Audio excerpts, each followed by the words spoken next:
आपल्याकडे काल जो अननोन पर्सन आलेला आहे त्याची कसं काय घडलं? काल रात्री दिनांक 15 जुलै 2026 रात्री 11:30 दरम्यान पोलिसांनी एक अननोन पर्सन जेमतेम 55 ते 60 वर्षाचा इसम आहे बेशुद्ध अवस्थेत इथे सह्याद्री हॉस्पिटलच्या कॅज्युलिटीमध्ये आणला होता. प्रथम दर्शनी पेशंटला आम्ही बघितलं त्यावेळेस पेशंटची कंडिशन अत्यंत नाजूक होती. ज्यावेळेस आम्ही विचारणा केली असता तर आम्हाला असं समजलं की पेशंट उल्हास नदीच्या ब्रिजवरून खाली पडला होता.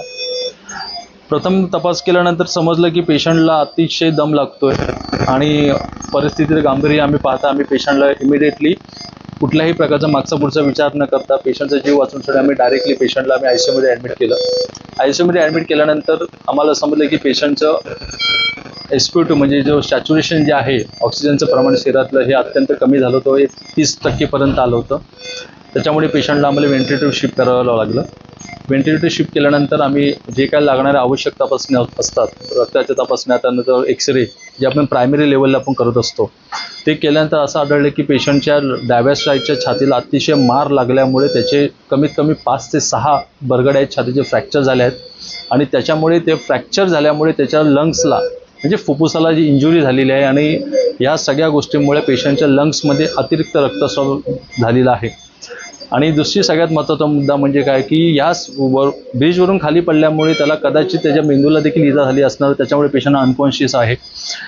आता आम्हाला जेवढं काही शक्य होतं सह्याद्री हॉस्पिटलच्या मॅनेजमेंटला तेवढं possible line of treatment Sahyadri हॉस्पिटलने पेशंटला दिलेली आहे. इमिडिएट लेवलला आम्ही जेवढं काय आम्हाला शक्य होतं म्हणजे सर्जन कॉल दिलेला आहे. MD मेडिसिन आमचे डॉक्टर मनीष वाधवानी सर्जन जे आमचे डॉक्टर मयूरराव रुपावत जे आहेत त्या लोकांनी येऊन पेशंटला प्रॉपर तपासणी केली असता जे काही आवश्यक असलेली लाईन ऑफ ट्रीटमेंट दिलेली आहे.